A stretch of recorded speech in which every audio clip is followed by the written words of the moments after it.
بیماروں کی جا کر عیادت کرو, بیماروں کو پھل فروٹ تقسیم کرو. ملک ہندوستان میں لوگ درخت کاٹ کر کے ملک کا ماحول خراب کر رہے ہیں, اس لیے آپ درخت لگاؤ نا. حضور کی آمد پر جھنڈے لگانے کے ساتھ, بھائی جھنڈے تو بارش توڑ سکتی ہے, لیکن اتنے درخت لگا دو کہ پورا ملک ہرا بھرا ہو جائے. اور یہاں جو موسم خراب ہونے لگتا ہے اور اس طریقے سے جو ہے وہ دھول مٹی لوگوں کو بیمار کر رہی ہے, جب میلاد کے نام پہ درخت لگیں گے تو پھر دھول مٹی کا بھی جو ہے وہ اثر نہیں پڑے گا, موسم برباد ہو رہے اس کا اثر نہیں پڑے گا. یہ جو بارش آگے پیچھے ہوتی ہے, سردی آگے پیچھے ہوتی ہے, دھوپ آگے پیچھے ہوتی ہے, اگر مسلمان نوجوان کچھ تیار کرنے کے کام بہت ہے. کچھ لوگ ہاسپٹل بنائے, کچھ لوگ اسکول بنائے, کچھ لوگ کالج بنائے, کچھ لوگ درخت لگائیں, کچھ بیواؤں کی مدد کریں, کچھ لوگ درود شریف کی نذر حضور کی بارگاہ میں پیش کریں. کام کرنے کے بہت ہے, کرنے والا چاہیے. میلاد کی یادگار نہیں کچھ کر سکتے, اپنے آنگن میں درخت لگا. کتنے لوگ, ہزاروں لوگ موجود ہیں. ہر بندہ اگر میلاد النبی کے دن 12 ربیع الاول کو ایک درخت لگائے گا, میرے پیارے بھارت کے اندر ہزاروں درخت صرف جے پور کی سرزمین پر نظر آئیں گے. اور جب بھی ہم درخت دیکھیں گے تو کہیں گے جھنڈا تو نکل گیا, لیکن یہ ہری پتی ابھی تک میلاد کی یادگار ہے. کرنے کی کام کرو, اور جب تک وہ درخت اللہ کا ذکر کرتا رہے گا اس کا اجر اللہ تمہیں عطا فرماتا ہے. یہ کرنے کے کام کیجیے نا. تو میں عرض یہ کر رہا تھا کہ حضور علیہ السلام کی ساری سب لوگ شان بیان کریں گے, سب شان بیان کریں گے. اب سن لیجئے, مختلف مراحل ہوں گے محشر کے. حضور کی ایک شان محشر میں کیا ہوگی اس کو سنیں, پھر دوسری بات اور بات ختم. اس لیے کہ تاخیر بھی, اور مجھے پتا ہے کہ روڈ پر جلسہ اس لیے جلدی ختم ہونا چاہیے. میں آپ سے زیادہ نہیں, بس 10 منٹ 20 منٹ کا ٹائم لوں گا, اس سے زیادہ نہیں. تھوڑی دیر غور سے سن لیں. قیامت کا دن ہوگا, اس دن بھی کیا شان ہے. سب لوگ میدان محشر میں پریشان ہو جائیں گے, اس لیے کہ محشر ایسا ہوگا. کوئی بات کروں نا, آپ تھک تو نہیں ہے کھڑے کھڑے؟ نہیں. جو کھڑے ان سے پوچھ رہا ہوں, آپ تو بیٹھے بھائی, وہ جو کھڑے ان سے پوچھا. 2-4 ہاتھ اٹھتے ہیں تو مجھے سمجھ میں نہیں آتا ہے. ایک بار سب مل کر بلند آواز سے درود شریف پڑھ لیں.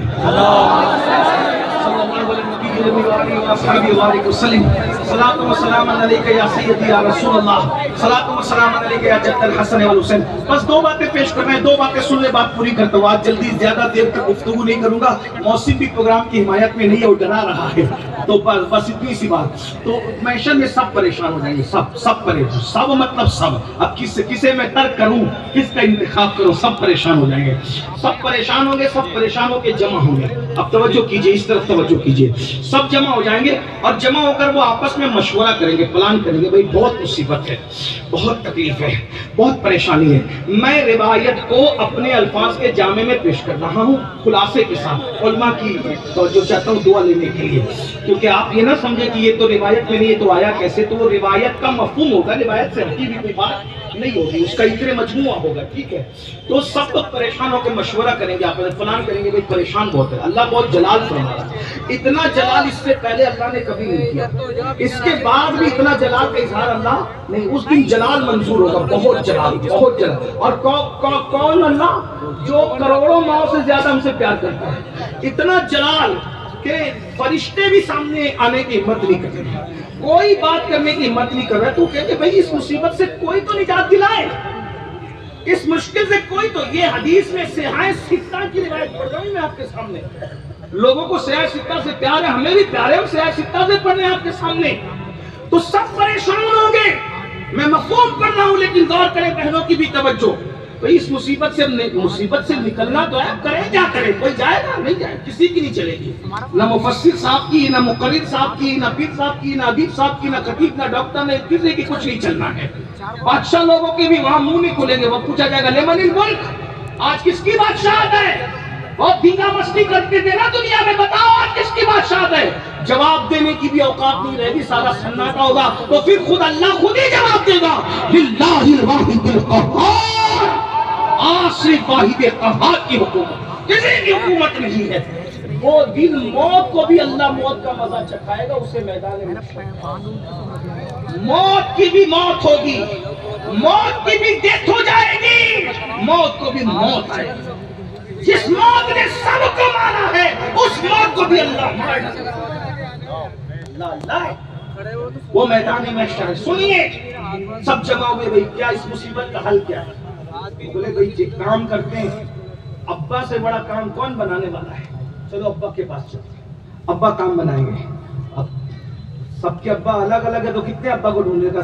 سارے ابوں کا جو ابا ہے اس کے پاس چلو، اور سارے ابوں کا ابا کون ہے؟ تو اسی کو حضرت آدم علیہ السلام کہتے ہیں۔ سبحان اللہ۔ اب یہاں ایک جملہ اور لوگ ایڈ کر لیں تاکہ لوگوں کی بھی اصلاح ہو جائے۔ یہ جو کہتے ہیں نا انسان پہلے بندر تھا پھر بندر سے انسان بنا، تو جو بندر والے ہیں وہ جانے ہم بندر سے پیدا نہیں ہوئے ہیں، ہمارا باپ آدم ہے، آدم، اور اتنا خوبصورت تھا ہمارا ابا۔ بندر تو آج بھی خوبصورت ہے، اس کو آج بھی استغفار کر، اس کو دیکھو تو سنت یہ کہ استغفار کیا جائے۔ بندر کی شکل دیکھ کر استغفار کرنا سنت ہے، جب بھی سور اور بندر کو دیکھو تو استغفار کیا کرو، یہ سنت ہے۔ اللہ اکبر۔ تو یہ کہتے ہیں کتنی انسانیت کی توہین کرتے ہیں، ہیومن رائٹس کی بات کرتے ہیں اور انسانیت کی توہین کرتے ہیں۔ بندر سے پیدا ہونے والے عجوبہ کو انسان نہیں کہتے، آدم سے پیدا ہونے والے انسان کو آدمی کہتے ہیں۔ ہم بندری نہیں ہیں، ہم آدمی ہیں، اس لیے کہ ہمارا باپ بندر نہیں، ہمارا باپ آدم ہے۔ اور اتنا خوبصورت تھا ہمارا ابا آدم علیہ السلام کہ فرشتوں نے جس کے آگے سجدہ کیا ہے۔ اتنا بڑا اللہ، اتنا بڑا عالم تھا کہ جس کے علم کے سامنے فرشتے خاموش رہے۔ اقبال نے اس کی منظر کشی کی ہے، بدل ڈالا ہے اب تو اندازے بیاں ہم نے، نہیں تو بند کر دی تھی فرشتوں کی زبان ہم نے۔ جس کے سامنے فرشتوں کی زبان چپ ہو گئی وہ ہمارا ابا حضرت آدم علیہ السلام ہے۔ بہرحال سن لے اب ابا جی کی شان، بڑے ہمارے شان والے ابا جی ہے آدم علیہ السلام۔